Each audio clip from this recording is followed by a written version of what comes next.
हिमाचल प्रदेश की विधानसभा के अंदर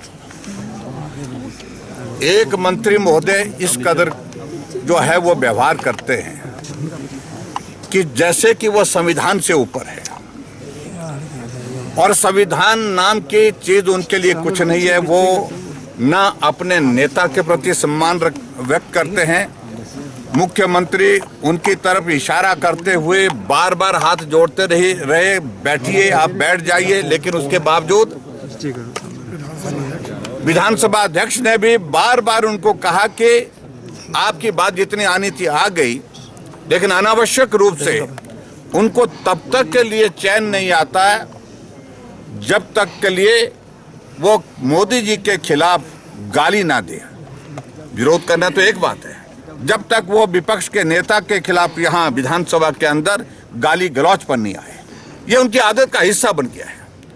उनकी व्यवस्था हो सकती है और उनके आशीर्वाद से, उनके सहयोग से हम नहीं, हम जनता के जनप्रतिनिधि के रूप में यहाँ पर हैं और आज विपक्ष के नेता के रूप में यहाँ पर विधानसभा में हूँ, तो उनकी कृपा से नहीं। ना उनमें सब्र है, ना संयम है, और मैं तो कहूँगा ना तो शर्म है उनको, जिस तरह की भाषा का वो इस्तेमाल करते हैं। हमने सब्र रखा, संयम रखा, सब साथी शांत रहे, लेकिन जब गाली गलौज पर वो विधानसभा के अंदर फिर से आ गए, तो ऐसी सूरत में हमने उचित समझा कि हम बाध्य नहीं है किसी की गाली गलौज सुनने के लिए। ना विधानसभा अध्यक्ष की बात को वो सुनते हैं, ना मुख्यमंत्री की बात को वो सुनते हैं। हर रोज की उनकी आदत बन गई है। और विधानसभा के सत्र मात्र 4 दिन का सत्र, जिस सत्र में बहुत सार्थक चर्चा यहाँ पर हो रही थी, जिसमें हम पूरा सहयोग दे रहे थे, उसको एक तरह से जो वातावरण खराब करने की दृष्टि से सबसे ज्यादा कंट्रीब्यूट किया तो उन्होंने किया। इसलिए मैं सिर्फ इतना ही कहना चाहता हूं कि भारतीय जनता पार्टी विधायक दल की ओर से हम सब सदस्यों ने उचित समझा कि इस बकवास को बेवजह नहीं सुना जा सकता है।